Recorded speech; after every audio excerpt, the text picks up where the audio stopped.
seja bem-vindo e bem-vinda a esta primeira edição do Copcast, o podcast do cooperativismo produzido pelo Sistema OCB Goiás.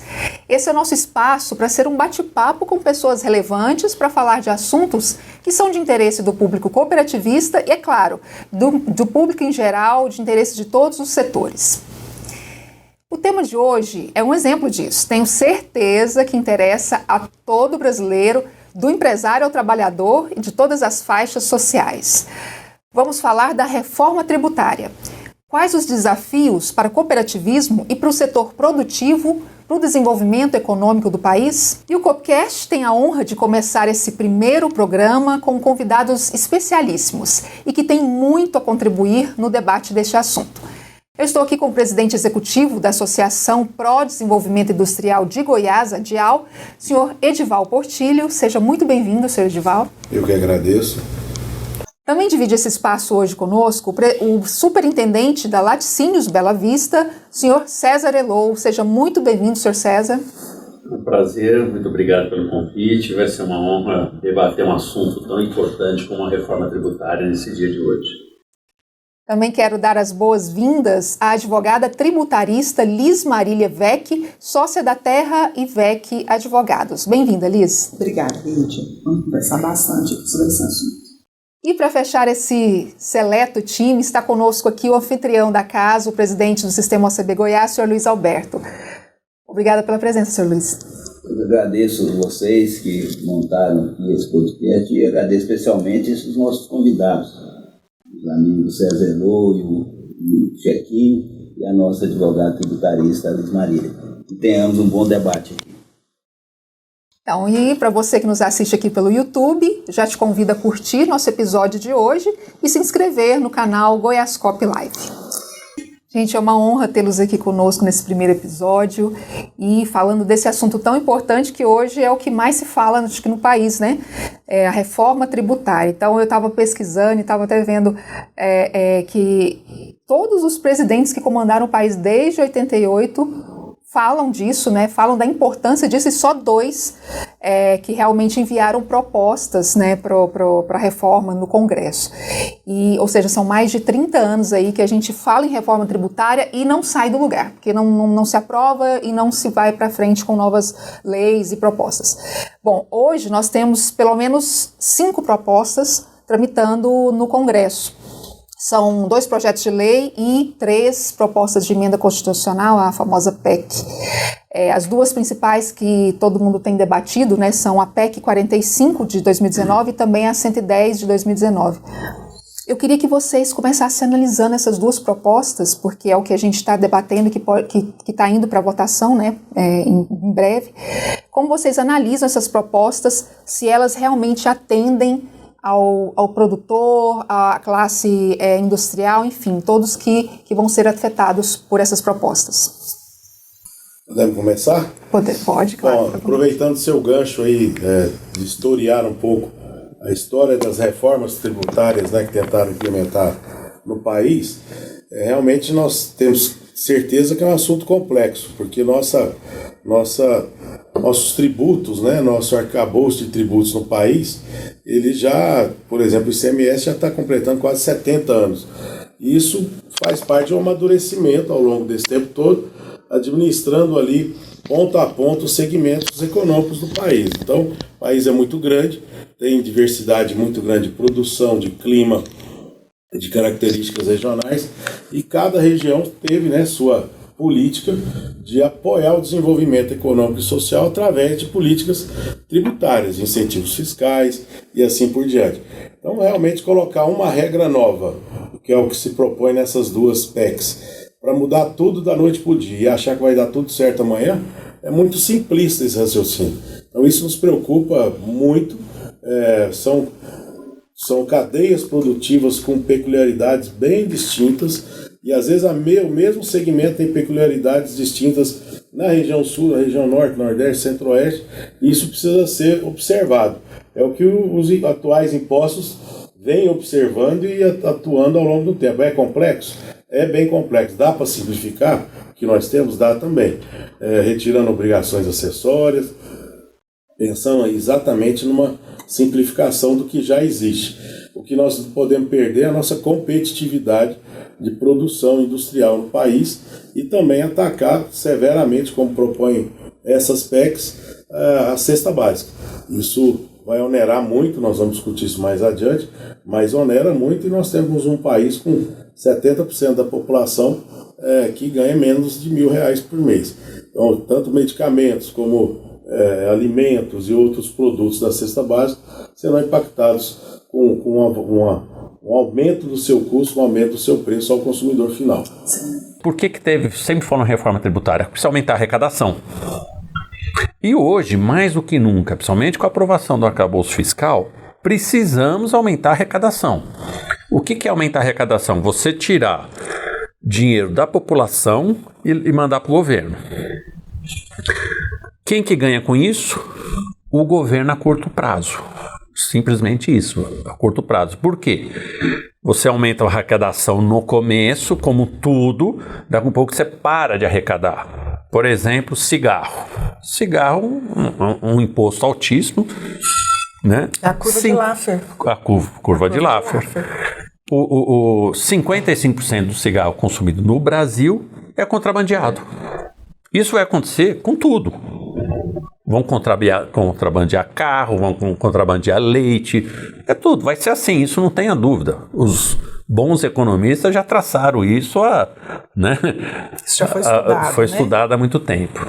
Esse eu acho que é um grande problema desta reforma tributária, e o outro grande problema, que o Chequinho falou, é que o ICM, não existe no mundo, taxar a produção. Só que o Brasil é diferente da maioria dos estados, da maioria dos países do resto do mundo. Não dá para comparar o Brasil com Portugal, não dá para comparar o Brasil com a Itália, com Singapura. O Brasil do Rio Grande do Sul é totalmente diferente do Brasil de Rondônia. Então nós precisamos ter política de desenvolvimento regional, que o Brasil nunca teve. Se não fossem os governadores... Exatamente. E a nossa Constituição prevê. Mas ninguém nunca fez.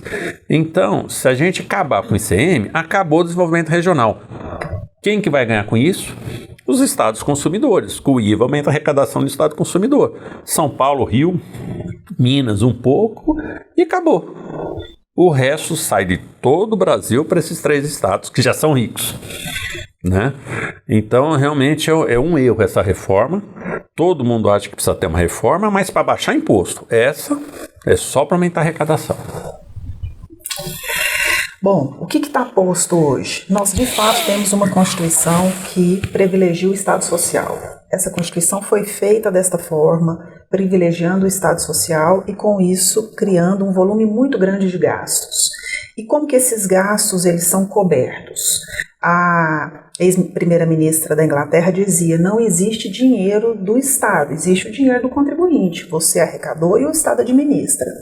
Qual é a função do Estado? A função do Estado é administrar bem o recurso arrecadado para fazer justiça social, para fazer a mão do Estado chegar aonde a do privado não consegue. E nós temos um país extremamente desigual. Então, quando chega uma proposta de reforma tributária dizendo totalmente disruptiva, essa reforma tributária proposta agora é uma reforma tributária disruptiva, ou seja, ela destrói o sistema atual e propõe um novo sistema, mas ela propõe esse novo sistema com lacunas. Então, quando nós vamos estudar de fato, não ouvindo as palestras ou os PowerPoints que os autores estão apresentando país afora, quando nós vamos estudar o que está escrito, nós percebemos que faltam alguns elementos muito importantes para que o setor produtivo, que está sentado aqui nessa mesa, possa se sentir seguro para investir. E quem provoca a arrecadação? Quem faz com que o Estado tenha dinheiro? O setor produtivo. Porque é o setor produtivo saudável, funcionando, é o setor produtivo investindo que vai gerar arrecadação para o Estado cumprir as obrigações que ele tem, de acordo com a Constituição Federal.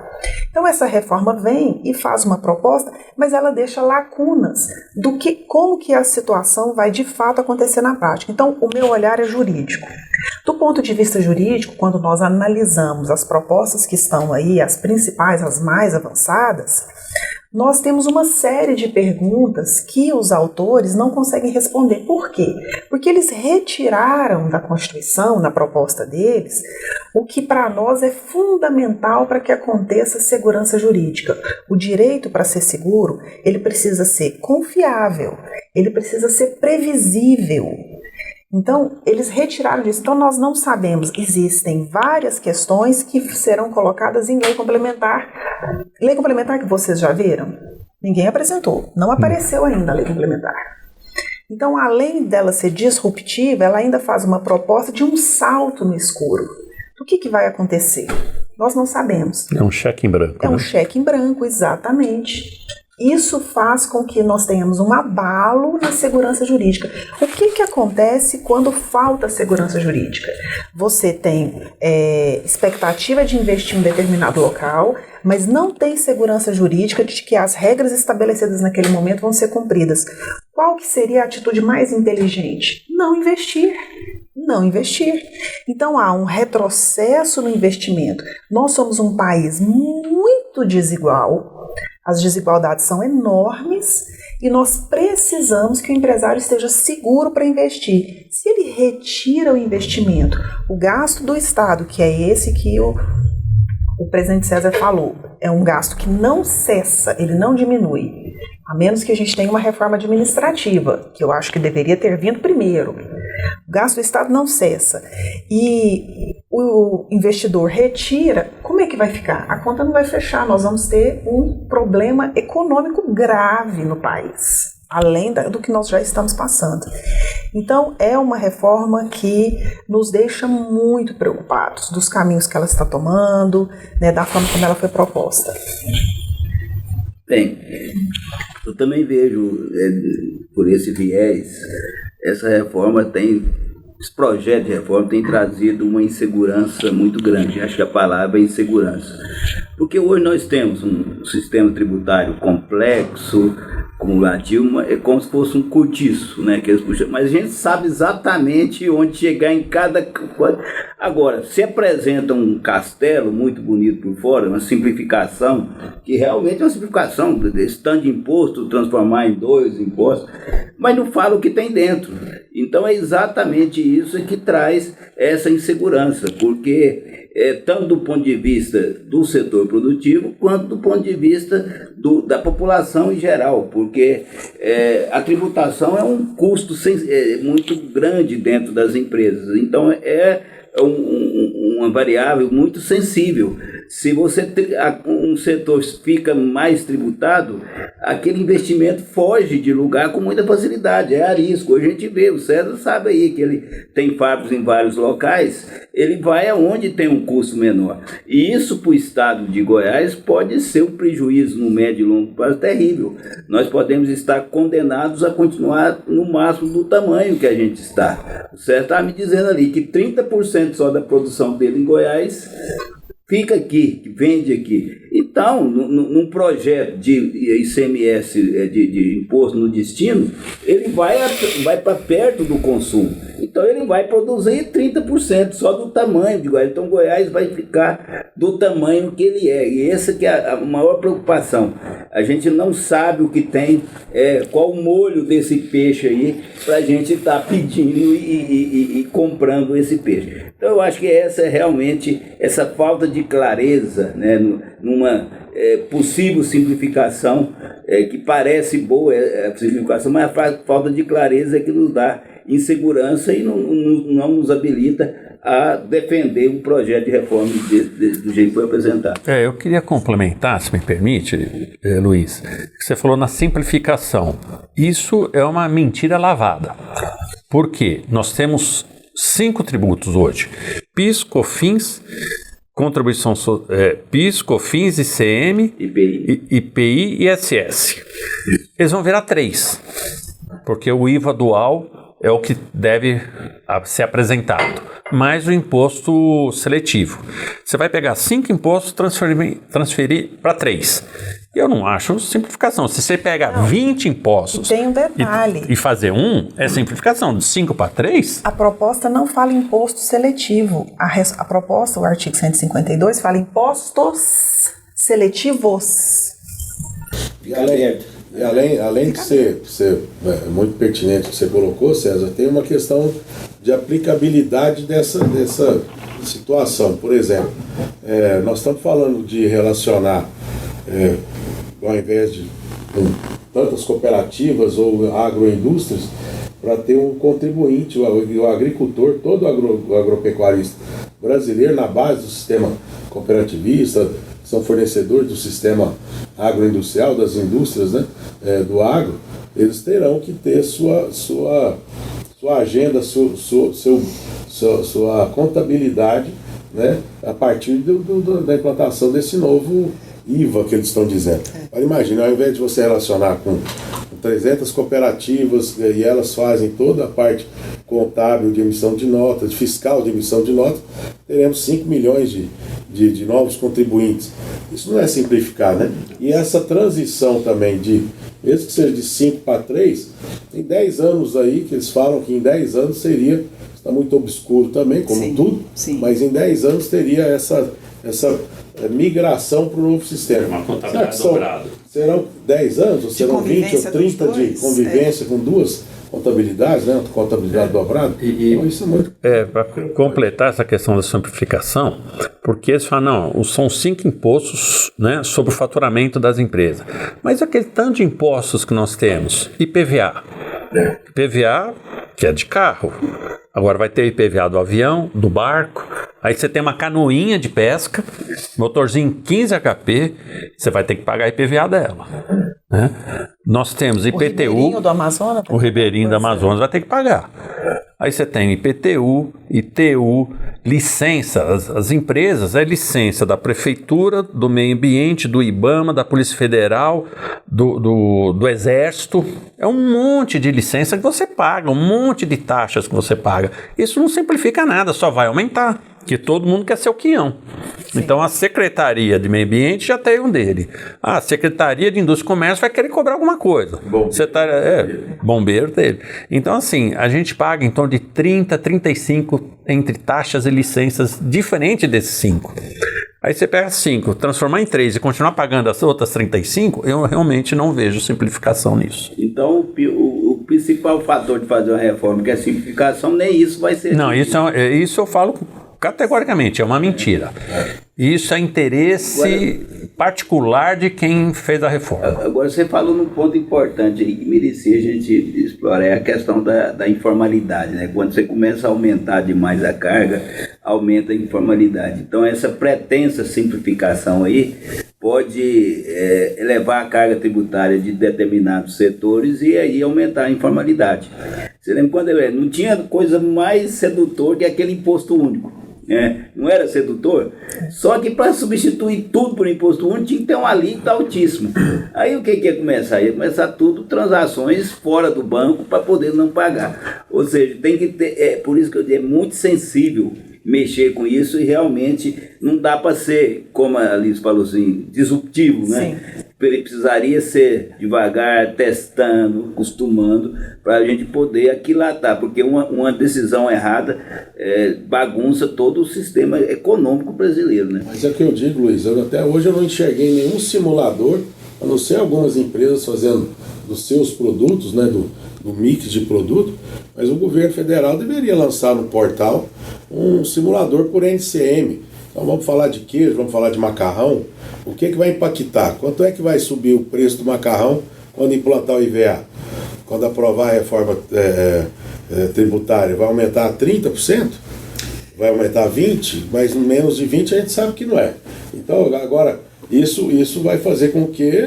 vou fazer macarrão em casa, não, mas farinha de trigo também vai aumentar. Então não é muito simples. Eu até me admiro muito de um governo federal estar jogando todas as forças em cima de uma reforma tributária que nem eles sabem o que vai dar. Pode matar a popularidade de qualquer governante de um país um negócio desse, porque os 25% ou mais que você vai pagar no quilo de arroz são os mesmos 25% que você vai pagar na compra de uma Ferrari nova. Então é muito, muito temerário, né, eles estarem tão assim, certos que isso vai dar muito certo e o país vai crescer. Deixa eu fazer uma provocação aqui. Vocês citaram muito o IVA, né, o IVA, que é uma das propostas, mas vocês falam que já não é uma simplificação. Por que funciona em outros países, até muito desenvolvidos, a cobrança do IVA e qual seria essa diferença ou a justificativa para que não funcionar, vocês avaliando essa proposta de hoje? Bom, primeiro é importante nós colocarmos o seguinte: hoje, o principal tributo dos estados, de arrecadação dos estados, é um tributo que é um IVA. O ICMS é um tributo que é um IVA. Por quê? Porque ele é um tributo sobre o valor agregado. Então, o ICMS, ele vai, na cadeia dele, assim como todo tributo que tem essa característica de índice sobre valor agregado, ele incide naquilo que foi agregado de uma etapa para outra. Então, nós já temos experiência e muita experiência com o tributo, que é o IVA, que é o que o Checquim falou no começo. O IVA, no Brasil, ele foi recepcionado, levemente transformado pela Constituição de 88, mas ele já existia, era o ICM, e aí foi acrescentado o serviço de transporte, que é o S. Então, não é novidade para nós o IVA. O que está sendo novidade para nós é essa homogeneização de alíquota no país inteiro. E aí, essa informação de que os outros países não existe essa diferença de alíquota em relação à mercadoria, ela é um pouco infantil, considerando que nós estamos falando de pessoas que estudam e pesquisaram outros países, então vem com informações falaciosas, muito técnicas, inclusive ignorando os técnicos nacionais, que somos nós, né? Eu sou técnica da área tributária e eu posso dizer, não é assim nos países, né? Eles têm sim alíquotas diferentes para produtos essenciais e mais, todos os países incentivam internamente os seus tributos. Então não fale para mim apenas da alíquota, eu quero saber assim, lá naquele país, qual é o benefício que está sendo dado na redução de base de cálculo, qual é o benefício que está sendo dado de isenção na saída daquele produto. Né? Todos os países trabalham com incentivos, tanto interno quanto interno, a OMC está aí para comprovar isso. Então não venha com falácias, todo mundo trabalha como... Não é verdade isso, não é verdade. Tecnicamente falando, não é verdade. Só para um dado real, o único país da Europa que tem uma alíquota única de IVA é a Dinamarca com 25%, é o único. Todos os demais países da Europa têm várias alíquotas. O meu setor de lácteos varia entre 0% e 4%, dependendo do Brasil. Fora o subsídio que é dado ao produtor. Quer dizer, então é altamente subsidiado. Então, realmente, a alíquota única é um engodo. E é muito falado pelo coordenador, lá pelo secretário de Reforma Tributária, do Ministério da Economia, que se for dar alíquotas diferenciadas, não vai ser 25%. A alíquota padrão vai ser 27, 28, 30, 32, né? Então, assim, é um aumento de carga tributária complexo. E agora, o problema do IVA, na nossa opinião, esse é as diferentes alíquotas. Mas você acaba com o desenvolvimento regional. Esse é o problema do Brasil. Não, como eu falei no começo, não dá para comparar a Itália, que o sul é rico, o norte é rico. Não dá para comparar com o Brasil. A França, ela é toda rica, a Inglaterra é toda rica, né? A Grécia, vamos falar, é toda pobre. O Brasil, você tem uma riqueza exuberante em São Paulo, muito mais exuberante no Distrito Federal. Aí você tem um Rio Grande do Sul médio, mas você tem Sergipe, Alagoas, Maranhão, lugar que tem mais Bolsa Família do que pessoas com carteira assinada. É pobre, é miserável, né? Então é isso que tem que ser. E o IVA só piora isso. Bom lembrar, César, que quando criado o Bloco Europeu, a Comunidade Europeia, passaram a adotar o IVA em todos os países, e lá são IVAs com várias alíquotas cada país, 2 países quebraram logo em seguida. Foi a Grécia e Portugal, que não tinham produção e perderam então a arrecadação e entraram em bancarrota. Mas lá eles tinham a Alemanha e outros países com dinheiro para reunir e colocar num banco europeu e fazer salvar esses países. A nossa Alemanha aqui, né, que é São Paulo, não vai estar salvando Piauí, Maranhão e muito menos Goiás, que é um concorrente industrial hoje já pequeno, mas que já incomoda há algum tempo. Então, assim, a situação brasileira é totalmente diferente, além de não frisar. Lá na França tem 3 ou 4 alíquotas, tem a do alimento, tem a standard, tem a que paga mais sobre alíquota para produtos supérfluos, mas todos os países, tirando 3 no mundo, né, inclusive a Dinamarca, que todos têm mais de uma alíquota. Na verdade, eu não vejo problema no IVA, até pelo que a Alice falou, nós já temos o IVA aqui, só que chama ICMS. O problema é o destino puro, porque hoje o nosso IVA ele é compartilhado, né? Ele fica parte na origem e parte no destino. Quando você vende para São Paulo, vai a alíquota de 12, aí os outros 5 ou 6 lá, cobra-se lá, então é repartido. Aí com esses 12 nossos, a gente faz uma política de desenvolvimento.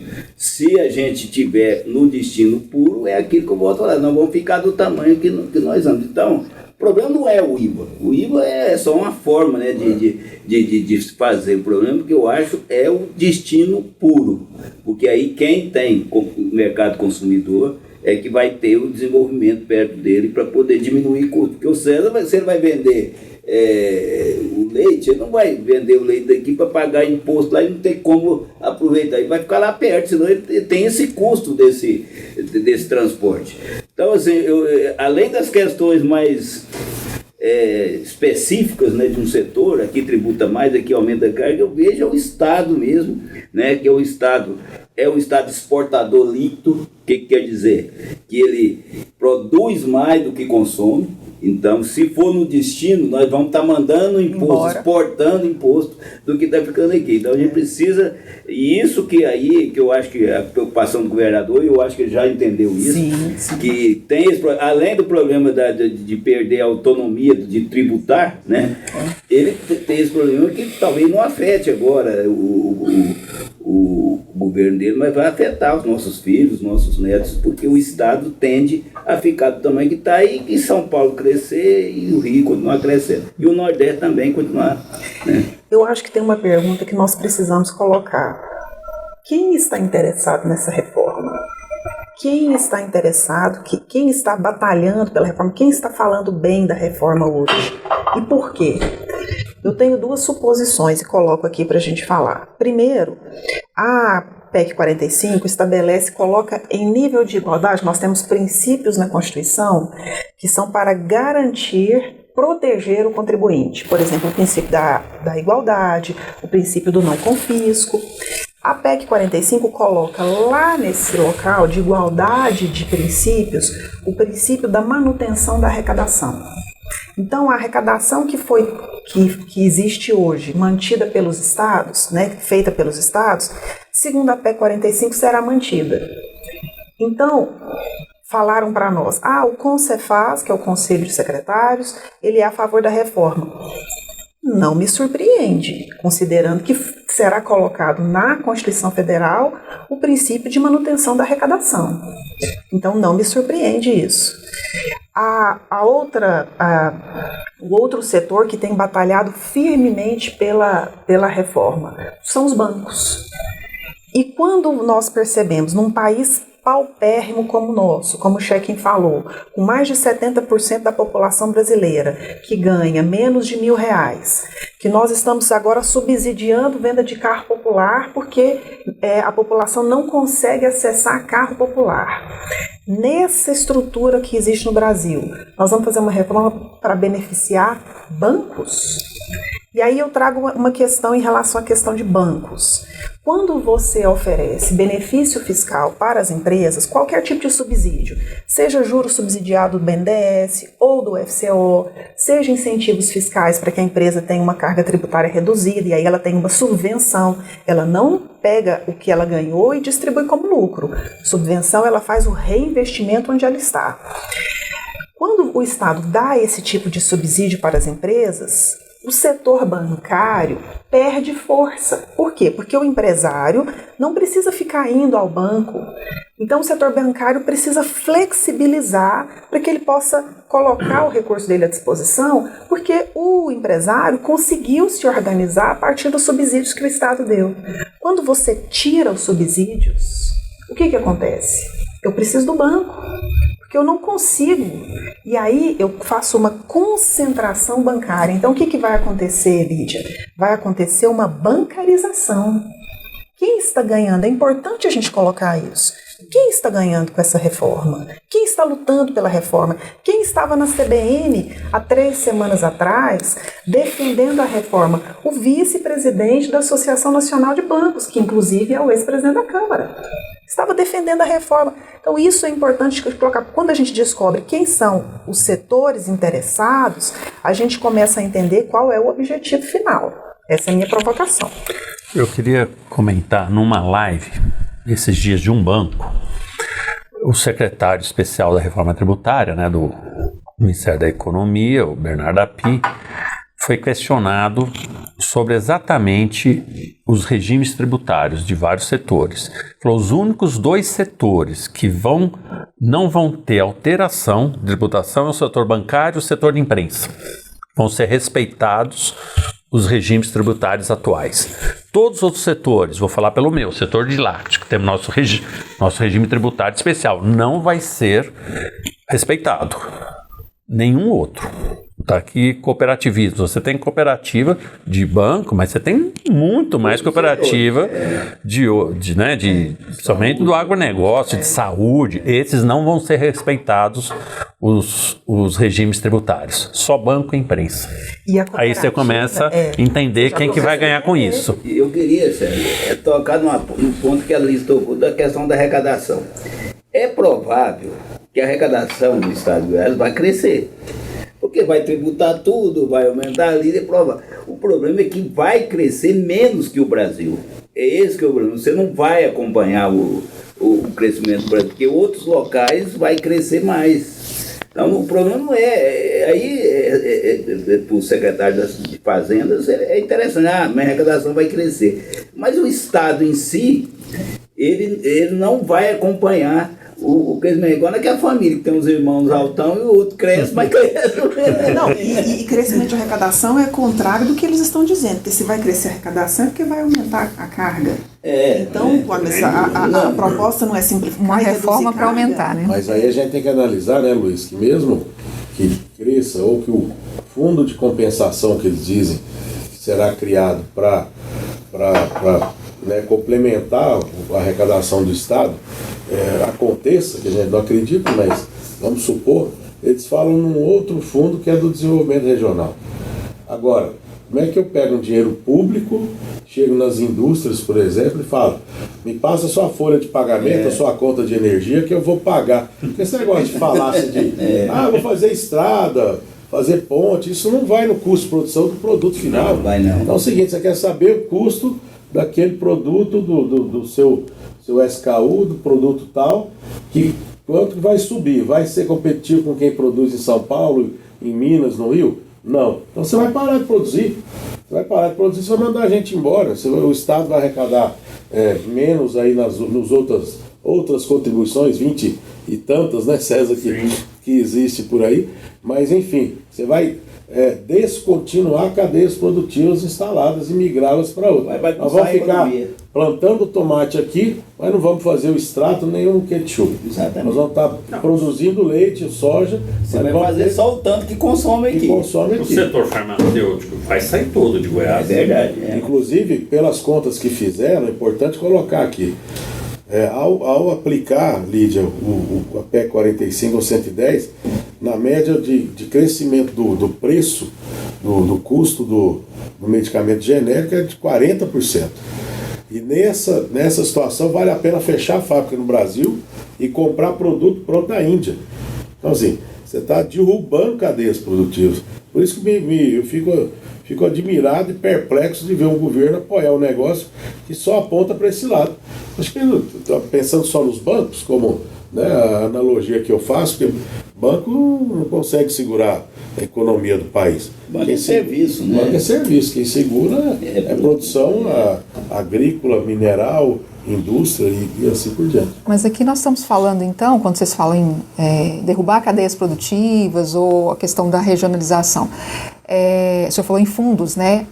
Existe aí a proposta de acabar com os benefícios fiscais, que é uma polêmica que não é de agora também, mas que é o que ajuda muito os estados que são periféricos ou que não estão ali no Sudeste, né?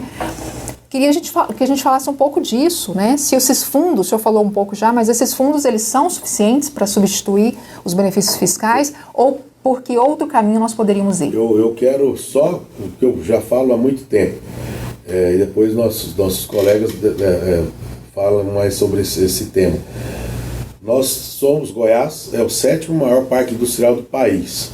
Costumo brincar, Lídia, que nós ficamos atrás dos 3 estados da região sul e dos 3 países da região sudeste. Nós aí já somos o 7º, atrás do Rio de Janeiro. Por que isso? Por que a nossa indústria, que é a indústria velha, tem 30 anos? Né? A média da industrialização de Goiás é 30 anos, o início, né? 30, 35 anos. Hoje nós já somos o 7º maior parque. É graças à pujança do empresariado e graças ao incentivo, o estímulo a uma competitividade melhor. Então essa questão de guerra fiscal não existe, existe competição fiscal, né? E São Paulo aplica isso há 500 anos, né? O Rio também, Minas também. Nós somos um estado jovem, um estado muito jovem, que industrialmente falando nem dá para se falar, são pouco mais de 3 décadas e já somos o 7º maior parque industrial. Falar que isso dá errado, né, César? Não dá para entender. Nosso parque é novo, moderno, emprega bem, ocupa todas as certificações que são exigidas pelo mundo inteiro. Então, falar que isso está errado... A partir dessa política de benefícios. A partir da política de benefícios. Inclusive, tem o ex-deputado Marcelo Ramos, do Amazonas, ele protocolou 2 projetos, né, de lei no Congresso, na legislatura passada, muito interessantes, que é para organizar o ICM. Porque essa guerra fiscal é pejorativo. Sim, sim. Tá? Na realidade é competência. Né? Você não adianta, você não vai montar uma indústria em Sobral, no Ceará, igual a uma grande indústria de calçados, me fugiu o nome agora, tem 15 mil alpargatas, 15 mil funcionários no interior do Ceará, se não tiver um incentivo. Agora, tem 15 mil funcionários disponíveis na cidade de São Paulo? Não tem. Não tem. Né? Então, tem essa acomodação. Esse projeto de lei, esses 2 projetos de lei, é muito interessante. Um fala da alíquota, se organizar as alíquotas. Tem 7, 10, 12, 20, cada estado tem a alíquota que quer. Né? E você dá uma organizada nessas alíquotas. O segundo projeto é que o Estado pode dar o incentivo fiscal inversamente proporcional ao PIB do Estado. Então, o Acre pode dar muito incentivo fiscal. São Paulo, muito pouco. Goiás, inclusive, perderia um pouco. Uhum. Mas Goiás já é o 7º. A gente tem que entender que tem que continuar dando? Tem, mas pode diminuir um pouco. Na realidade, o incentivo fiscal hoje de Goiás já é um dos piores, né? Nós temos empresa em 7 estados, é o estado que menos dá incentivo fiscal hoje é Goiás, no meu setor. Mas que não está errado, né? Então, acho que esse seria um caminho ideal, você organizar o que nós temos hoje e não inventar a roda. A roda já foi inventada há 100 mil anos atrás e ela vem rodando, né? É o caso nosso do ICM, como o Luiz falou. A gente vê uma construção do que hoje é a palavra que denomina esse tipo de discussão, a construção de uma narrativa. A construção da narrativa os benefícios fiscais, eles na verdade, eles criam uma competição desleal. Isso não é verdade. Porque nós estamos falando de um país extremamente desigual. Então, quando nós estamos falando aqui, que o Chequim fala, Goiás tem uma indústria de 30 anos, é uma indústria muito jovem, muito jovem. E claro que, assim como qualquer tipo de distribuição de poder, quando alguém que não tinha poder, que não tinha espaço na mesa de negociações, clama para ter espaço, quem já está sentado à mesa vai reclamar. Então, quando Goiás começa a ascender como um estado que tem uma indústria relevante, que tem uma indústria que participa da economia nacional, os estados do Sul e Sudeste começam a reclamar. E como que eles fazem essa reclamação? De uma forma muito inteligente, colocando um nome nessa ascensão de guerra fiscal. Então, essa ascensão dos estados com menor potencial de consumidores, Goiás nós temos 7 milhões de habitantes, nós estamos falando que somente São Paulo tem 40. Quando nós estamos falando dessa diferença, onde que o industrial vai comercializar os seus produtos? Onde tem o maior número de consumidores. Então, ele precisa levar esse produto para lá, ou ele se instala em São Paulo. Então, é muito desigual você dizer que um estado, que é, na verdade, um país, como o Chequim falou, vem reclamar da industrialização de estados periféricos, como nós, né? Ou como Tocantins, ou como Maranhão, ou como Pará, ou como Acre. Quando há essa reclamação, na verdade, é porque nós estávamos sentados à mesa e agora eles estão nos tirando. Não, a mesa só Sul e Sudeste. O resto do país não senta à mesa. Nós vamos fazer o seguinte, nós vamos fazer um fundo, que aí quando a gente achar que tiver muito desigual, a gente vai lá e vocês buscam nesse fundo. O fundo nunca funcionou. Nunca funcionou. Não funciona. Quando o dinheiro ele entra no cofre da União, a União te dá. Se o seu governador for parceiro político, se o seu governador atender alguma, se a sua bancada for uma bancada que atende às demandas da União, então isso coloca o Estado numa situação de ou ele vai concordar ou ele não vai receber. Como é que a composição que eles estão propondo no fundo são? 6 governadores e 6 prefeitos. 6 em 5.500 e tarará prefeitos. 6 vão decidir 27, o que fazer com o dinheiro. 6. Como é que é essa escolha? Com certeza o governador de Goiás não vai estar na mesa.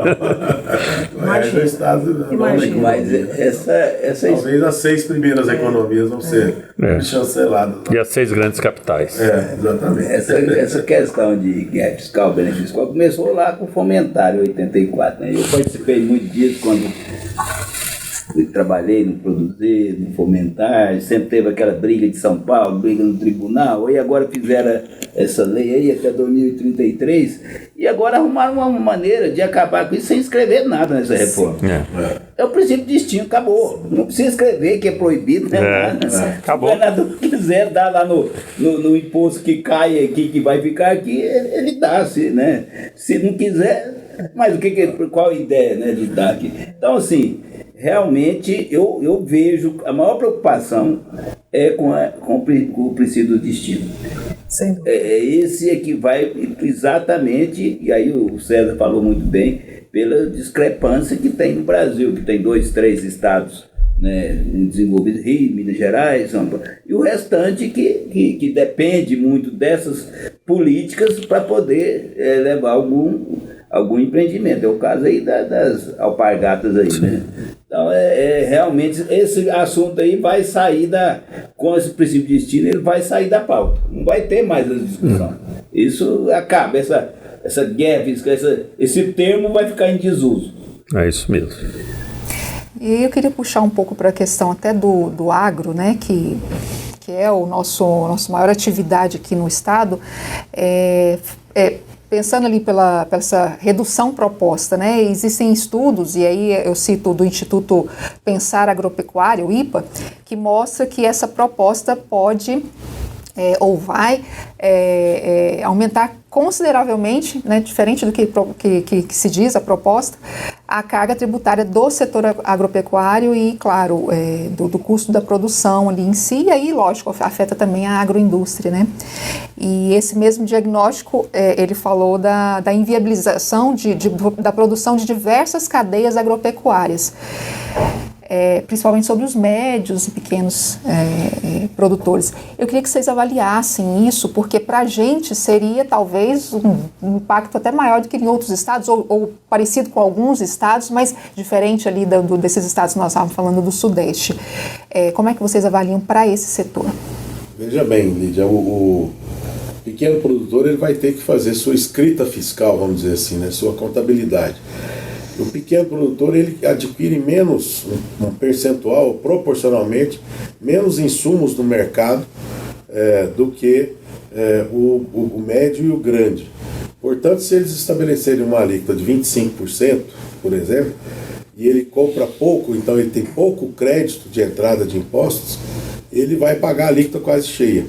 Mesma coisa, pega qualquer outro tamanho de agricultor que vai na linha da produção agrícola sustentável ou regenerativa, né, que hoje o mundo inteiro está observando o Brasil naquela agricultura de utilizar biofertilizantes, biodefensivos.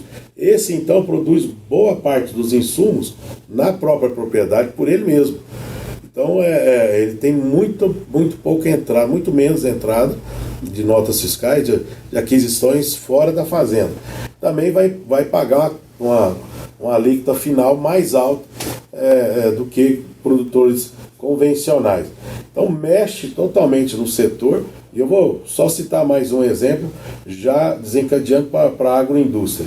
Nós tivemos 2 exemplos clássicos no ano passado, com mudanças de lei na questão de combustíveis, né? Uma foi da Petrobras não continuar fazendo leilões para aquisição de biodiesel, por exemplo, que foi de janeiro do ano passado, e mais no final do ano, a Lei 194 reduziu o ICMS dos combustíveis e tal, e aplicou o princípio da monofasia. Um só na cadeia paga um imposto e assim por diante. Nós tivemos que trabalhar dioturnamente para conseguir convencer que aquele biodiesel precisava ter na origem o seu recolhimento, para que isso pudesse ser aplicado os incentivos fiscais e também o aproveitamento de crédito, porque senão o nosso biodiesel ficaria mais caro que o diesel convencional, o diesel fóssil. Então, pera lá, até ambientalmente essa proposta está indo na contramão, está matando pequenos produtores e produtores que são da agricultura regenerativa, sustentável, e também matando os biocombustíveis. Então não dá para entender, porque também o etanol vai ficar muito mais caro, né? E vai competir com a gasolina importada, ou refinada aqui, não sei, mas no biodiesel não compete.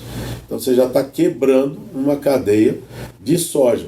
E outra, o que você tem de limitação para esmagar grãos de soja é o que fazer com óleo. Nós já somos grandíssimo produtor de soja, graças aos agricultores, mas o que limita o esmagamento no Brasil é o óleo. O que nós vamos fazer desse óleo? Já tem óleo demais para comestível. Então nós temos que dar uma destinação para ele, que é o biodiesel. Se você não tem essa destinação, você vai recolher o esmagamento e continuar exportando sempre matéria-prima, e aí sem arrecadação para ninguém. Eu queria, assim, complementar o que o Chequinho falou, até uma primeira parte com conhecimento de causa.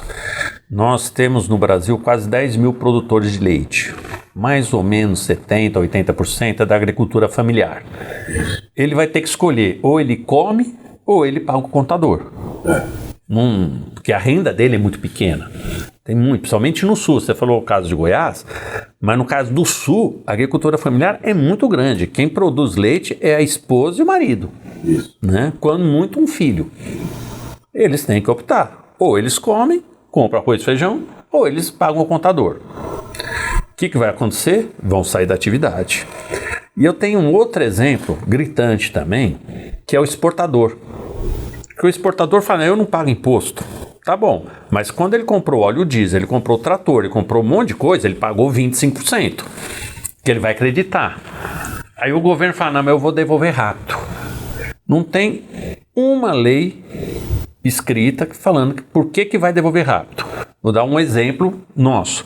Nós estamos recebendo crédito de imposto federal, recebemos esse mês de abril, imposto de 2010. 13 anos depois. Esse é o rápido. Esse é o rápido. Preço original, não corrigiu, não. Corrigiu pela Selic. Tudo bem. Só que eu não sou banco, não estou interessado em receber Selic. Você quer girar. Eu estou com imposto a receber, eu tenho que pagar. Todo início de mês eu sou obrigado a pagar. Se eu atrasar, eu pago multa. Por que o governo não me restitui? Agora, não, mas agora nós vamos restituir. Mas aonde está escrito? Se o fiscal não restituir no dia, ele vai ser condenado à forca. Né? Não, o que vai acontecer com ele? Nada. A Receita Federal, o que vai acontecer se não cumprir? Nada. Então, vai continuar o produtor exportador, que são os grandes agricultores, vão passar a não produzir. Por quê? Porque ele vai ter um custo muito maior, o mercado internacional é o mesmo. Isso. Vamos dizer, a soja lá hoje é 110, vamos falar. Ele vai ter um custo de muito maior que ele tem hoje. E o mercado internacional continua 110. Aí ele falou, não, mas eu vou receber esse crédito do governo. Tá, daqui 20 anos. Não no mês que vem, como é a promessa do Bernardo aqui. Você pode entrar na justiça, aí demora 30. Aí 30. Não, e você só recebe sem entrar na justiça. A Receita não te paga se não entrar na justiça. Não te paga. Essa parte do agronegócio é uma das coisas que dá insegurança nessas propostas, né? Porque a gente não sabe o que vai acontecer. Vai onerar a cesta básica, por exemplo, um governo que tem como marca distribuir renda cidadã, porque o cara faz só comer com aquele dinheiro, aí onera a cesta básica. Então essas coisas não ficam claras, né? O produtor hoje no Brasil, ele tem uma política própria dele para incentivar, né, ele produzir, né, todo o sistema de tributação gira para que não onere a produção e de repente não se sabe se vai onerar e nem o trabalho que vai dar. Ele vai ter que, em vez de ficar subir no trator para cuidar da lavoura, ele vai ter que ficar juntando notinha de tudo quanto ele comprar para poder ter crédito, fazer um cálculo. Não vai nem dar conta de fazer um cálculo do preço, porque não sabe o que vem de crédito que vai pagar. Então é complicado. Então essa falta de clareza aumenta só a insegurança mesmo contra essa proposta. E aí, se funcionar, você ainda tem que esperar, segundo consta, aguardar se aquele que você vai utilizar o crédito, ele pagou o imposto lá, né? Se abasteceu num posto. Aí você pega a nota do combustível, do óleo diesel. Mas você não pode acreditar esse imposto enquanto você não tiver certeza que o posto pagou o imposto. Ainda tem aquela do cashback também, né? Que vai ter que esperar um retorno em dinheiro. Isso é outra falácia. O cashback é aumentar o assistencialismo. E é política deste atual governo aumentar o assistencialismo. E eu falo porque isso foi me dito pelo coordenador do GT da Câmara, lá da reforma tributária, então me falou em público, não é segredo, é aumentar o assistencialismo. Quer dizer, aí eu até brinquei, mas se não é melhor dar a vara de pescar em vez de dar o peixe, não é política desse governo. A política desse governo é continuar dando peixe. Isso é muito perigoso. Todas as empresas nossas, eu acho que nas fazendas é até pior, não conseguem contratar mão de obra. Por causa do assistencialismo. Ninguém quer trabalhar. Nós temos 5 mil vagas em aberto só com associados da DIAL hoje, nas indústrias. Isso porque são empregos bons. Imagina um meio rural. Com certeza tem muito fazendeiro nos escutando. Imagino que a situação nas fazendas é muito pior. Lígia, o direito, para que ele ofereça segurança jurídica, ele precisa ser confiável, ele precisa ser compreensível e ele precisa ser previsível. Não é possível você fazer uma proposta de reforma tributária que não seja confiável. Aqui nós estamos falando do setor produtivo, nós estamos falando de cooperativas cujo ato cooperativo foi previsto e incentivado na Constituição Federal. Nossa Constituição Federal, ela incentiva o ato cooperativo, que é a união de pessoas físicas em prol de um fim comum.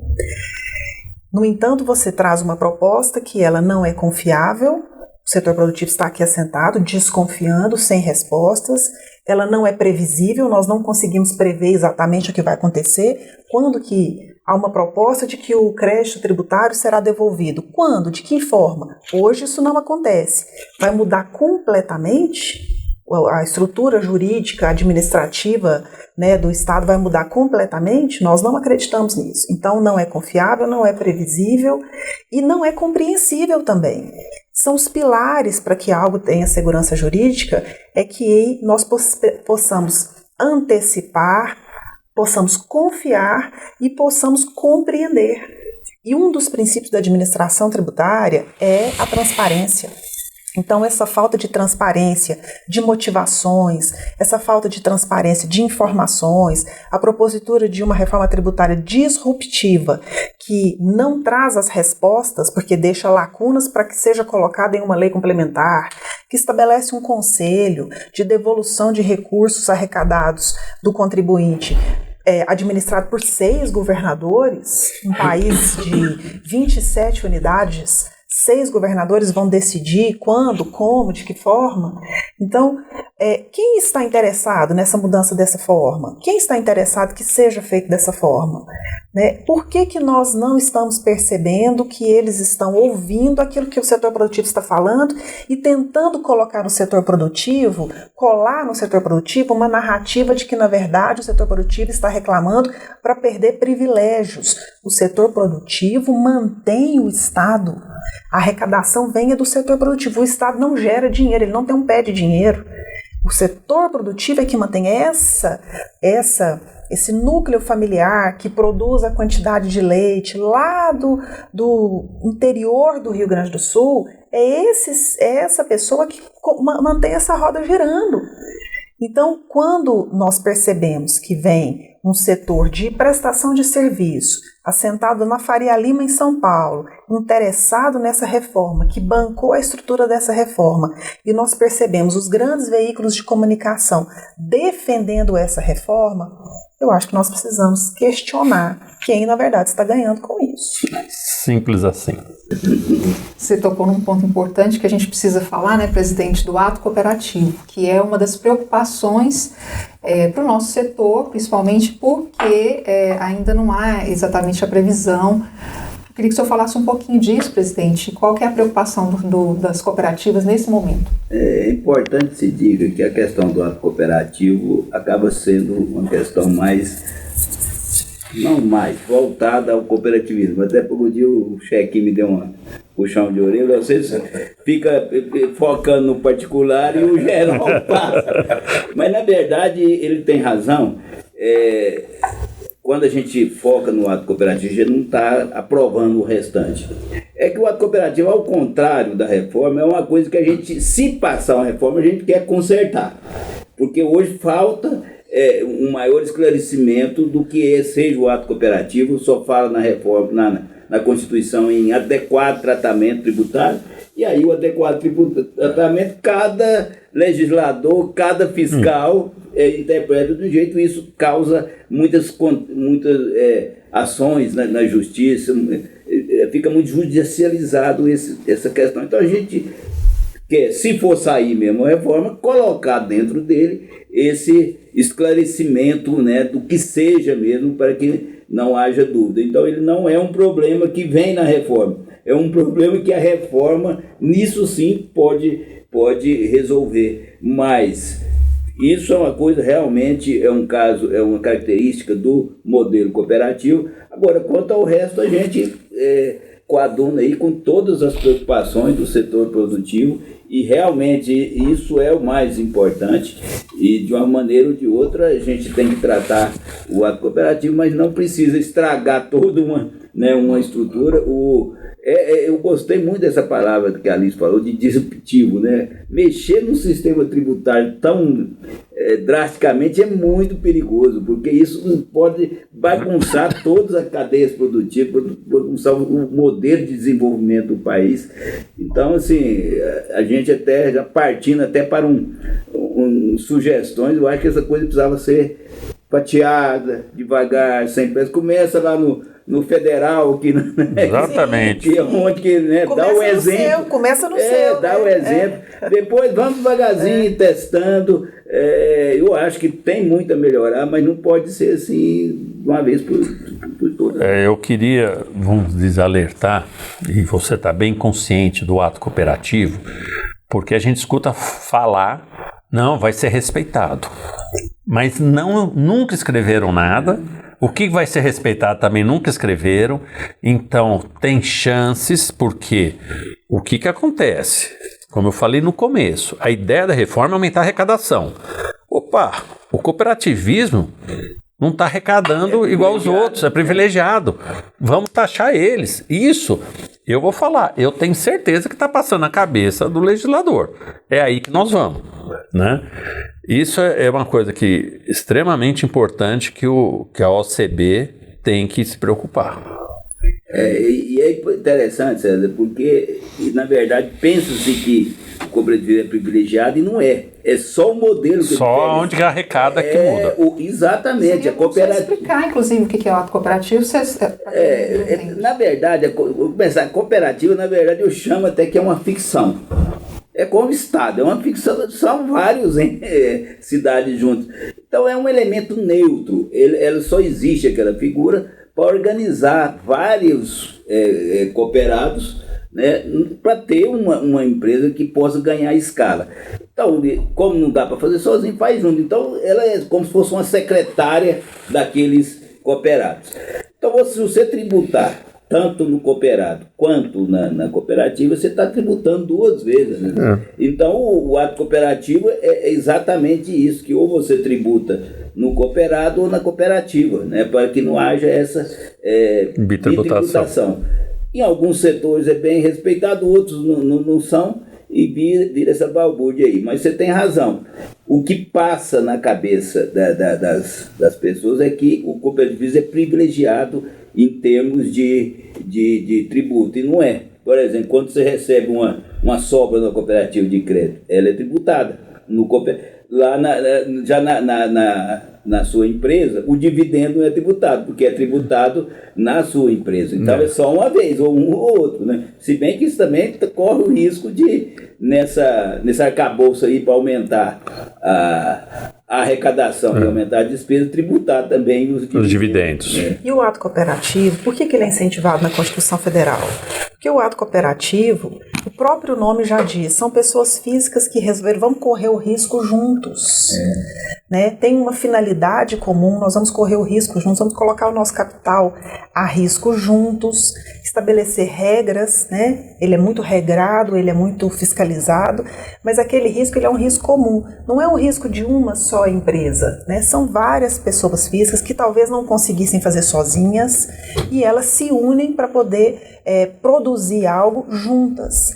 A Constituição privilegiou isso, por quê? Porque cooperar é algo que nós devemos estimular. A cooperação junto, correr o risco juntos, é algo que deve ser estimulado. E isso movimenta a economia.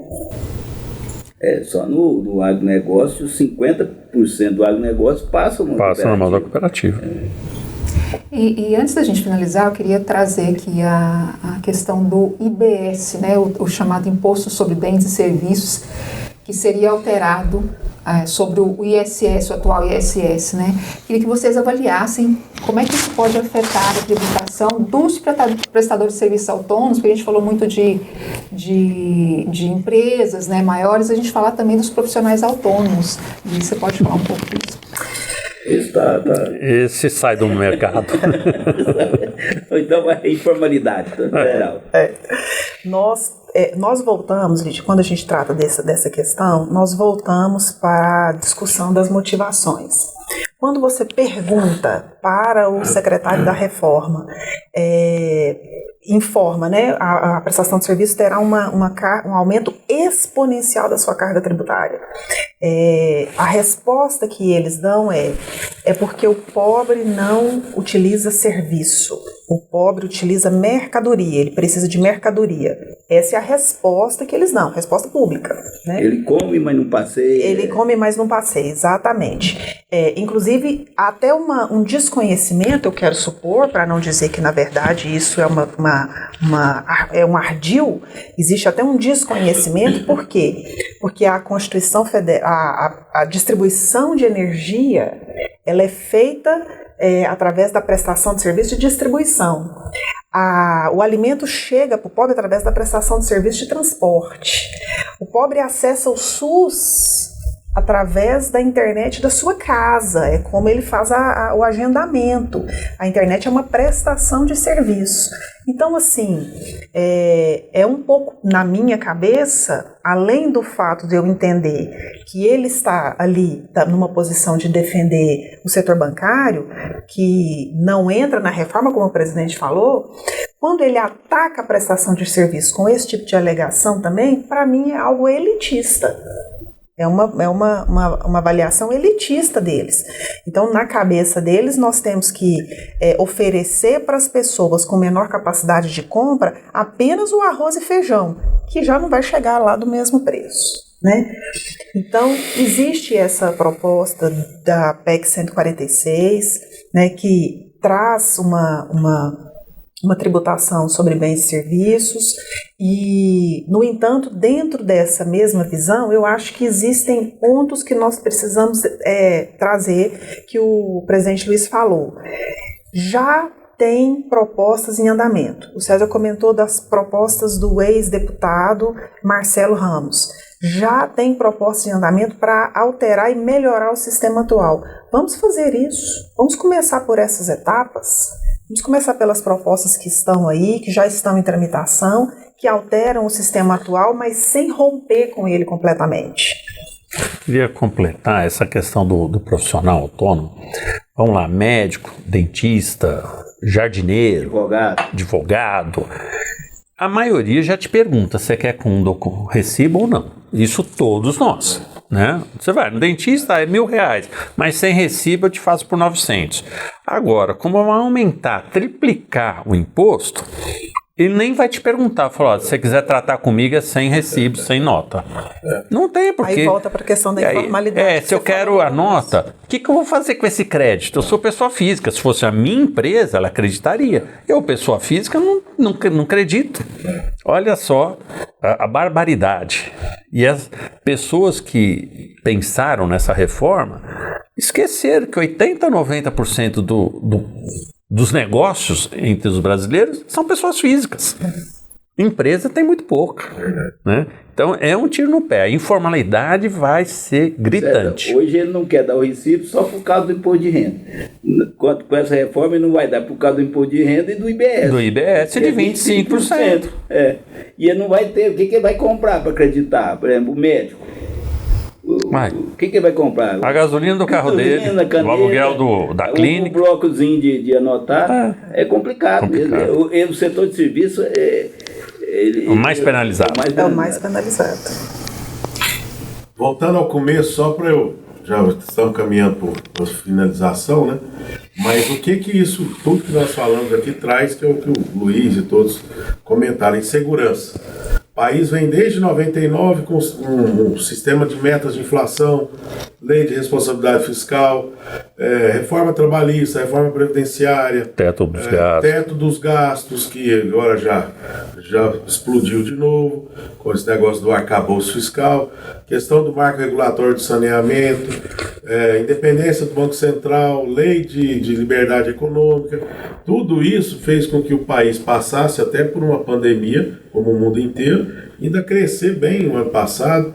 Esse ano ainda tem um pouco de crescimento, mas agora começam a revisitar esses temas, né, que já são assuntos vencidos, que trouxeram competitividade para o país, e apontar para o rumo de uma nova reforma tributária que a gente não sabe onde vai dar, que traz insegurança para quem investe. E aí fica reclamando que o problema da taxa de juros no país é do presidente do Banco Central. Não é, ninguém vai botar dinheiro onde você não... Né? Tudo que foi feito de bom estão querendo derrubar. Estão querendo revisitar, conversar, trocar, alterar. E o que está vindo de reforma tributária cabe somente aos serviços financeiros, aí, bancários, e também, pelo visto, não impacta nada, ou favoravelmente a imprensa. Então, quem teria condição de fazer investimento, né, César, está com o pé atrás. Enquanto tiver com o pé atrás, nós teremos alta taxa de juros, teremos indefinição dos investimentos, e o Brasil vai crescendo pouco ou decrescendo ao longo do tempo. Então, essa é a mensagem final que eu queria dar dessa insegurança. Como a ministra da Planejamento falou para vocês, né? Essa é a reforma tributária é a bala de prata desse governo. Se ela acertasse um bom alvo, né, mas a gente não vê nenhum alvo, o problema não sabe nem o que vai ser. O problema é que está acertando o coração. Acertando o próprio coração. Então é muito complexo esse tiro pela culatra aí. Isso nos reflete, nos leva à reflexão de trabalhar muito aí com as entidades, as forças vivas da comunidade, para não deixar isso avançar da forma que está. Vou aproveitar a sua deixa e vou pedir para os outros também fazer essa mensagem final, mas falando de uma expectativa e de uma sugestão. Eu vou deixar para os nossos convidados terminar, mas eu vou falar segundo, né, depois do check-in. Eu acho que essa reforma ela traz preocupações variadas a variados atores, né? O governador está preocupado lá de perder a autonomia sobre o poder tributário, que é um poder muito grande que tem o governador. Que é um outro capítulo, né? A gente nem tratou aqui, que é gravíssimo também. O setor produtivo, basicamente, no aumento do custo, na elevação da carga tributária. Mas eu acho que nós todos temos que ter uma preocupação em comum, que é com o futuro desse nosso Estado, né? Se esse Estado vai continuar crescendo, aproveitando essa pujança do agronegócio, ou vai continuar sendo um mero exportador de produtos primários e um mero exportador de impostos para outros estados. Então essa é uma preocupação que é comum, tem que ser comum a todos nós. Eu, sinceramente, acredito que essa reforma vai ter uma dificuldade imensa de passar. Não é essa sinalização do arcabouço aí que mostra que vai ter a mesma sinalização na reforma tributária. O arcabouço é uma coisa, a reforma tributária mexe com muita gente, e eu vejo aí só o setor financeiro, e aí você está falando que a imprensa também, né, que se beneficia, mas existe uma gama aí de outros interesses que não são considerados, e eu acho mesmo que não deve passar. Ela tem que ter, né, mas começar lá pelos impostos federais e começar trabalhando o que já existe, uma maneira de simplificar em nível estadual o ICMS, no nível municipal o ISSQN, mas ir devagar, né, que o santo é de barro. Bom, eu vou deixar para Liz encerrar, né, a nossa mestre em direito tributário. Para encerrar, eu queria assim comentar primeiro que o IVA, quer seja IBS, CBS, né, esse IVA, ele corre o risco não só das empresas de Goiás migrarem para São Paulo, mas principalmente migrarem para outro país. Tá? Do nosso setor já é muito mais competitivo trazer leite do Uruguai e da Argentina do que produzir aqui no Brasil. Imagina remédio, automóvel. O custo de produzir automóvel no Brasil é enorme. Você traz do México. O Brasil tem, né, acordo com o México. Então, traz do México. Então, a desnacionalização da indústria é iminente com essa reforma. Agora, eu não estou confiante que ela não vai ser aprovada, infelizmente. Né? Nós temos lutado, conversado, ganhamos um aliado de peso, que é o governador Ronaldo Caiado, que ele entendeu, mas infelizmente boa parte do Congresso não entende. Né? Quem está no grupo de trabalho até está entendendo. Né? Nós temos um excelente deputado federal que faz parte do GT, que é o Glaucin da Fox, empresário, entende, está lutando, mas infelizmente a grande maioria dos deputados federais e senadores não são do empresários, né? Então entendem pouco. E o governo, esse atual governo é muito astuto, né? Ele corre o risco, infelizmente, de ser aprovado. O que a gente tem é que não desistir e continuar tentando convencer os governadores e os congressistas brasileiros que esta reforma não é boa. Que a gente precisa de uma reforma tributária bacana. Vamos fazer administrativa, diminuir o tamanho da máquina. Aí a gente faz uma reforma tributária que simplifique, que regionalize os impostos para continuar favorecendo os estados menos favorecidos e que diminua a carga tributária. Porque não quero reduzir a carga tributária do automóvel de 45%, 50% para 25%, mas aumentar a do leite de 4% para 25%. Quer dizer, então você está fomentando o consumo de Land Rover de R$1 milhão em detrimento do arroz e feijão, do leite, que é coisa de R$4, R$5. Então, vamos trabalhar juntos. Eu acho que isso, as chances da gente ganhar são pequenas, mas a gente não pode desistir, não. Bom, eu vou tentar traduzir da melhor forma possível um recorte jurídico em relação a essa questão. Segurança jurídica é aquilo que eu consigo prever, compreender e confiar. Se eu não consigo prever, se eu não consigo compreender e se eu não consigo confiar, os requisitos de segurança jurídica estão ausentes.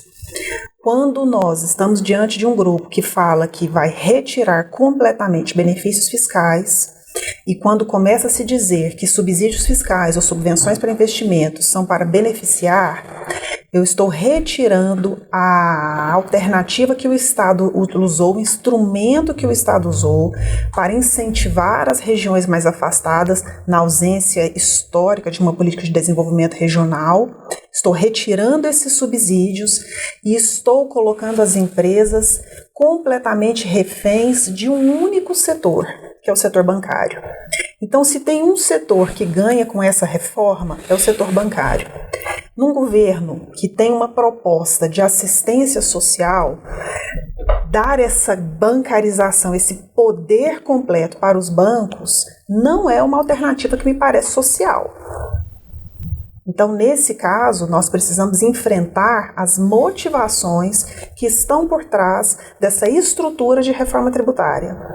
Essas motivações que, na verdade, tiram dos estados, tira todo o subsídio das empresas e, com isso, as empresas precisam ir ao mercado para poder buscar recursos financeiros para suas operações e, com isso, você dá poder para os bancos. Eles não precisam negociar taxas mais, eles não precisam mais deixar de exigir segurança, contrapartidas reais, porque agora são só eles, não tem para onde ir mais. Então, nesse caso, eu acho que é um ponto que precisa ficar claro. Se o governo ele tem uma proposta social, retirar subsídios é empoderar bancos. É isso que o governo quer? Isso, pessoal. Eu agradeço demais a presença de todos vocês. Para a gente é uma honra contar com vocês nessa primeira edição do Copcast. Agradecer ao senhor Edival Portilho, presidente executivo da ADIAL Goiás, ao senhor César Elou, superintendente da Laticínios Bela Vista, Liz Marília, que é sócia da Terra e VEC Advogados, muito obrigada, e ao senhor presidente, que vou contar com a sua presença aqui em outros momentos, muito obrigada aqui por me acompanhar nesse bate-papo, que foi de altíssimo nível, elevadíssimo. Agradeço muito a todos vocês. E a você que nos acompanhou aqui nesse bate-papo até agora, muito obrigada também. E convido você a acompanhar a nossa próxima edição do Copcast. Até a próxima.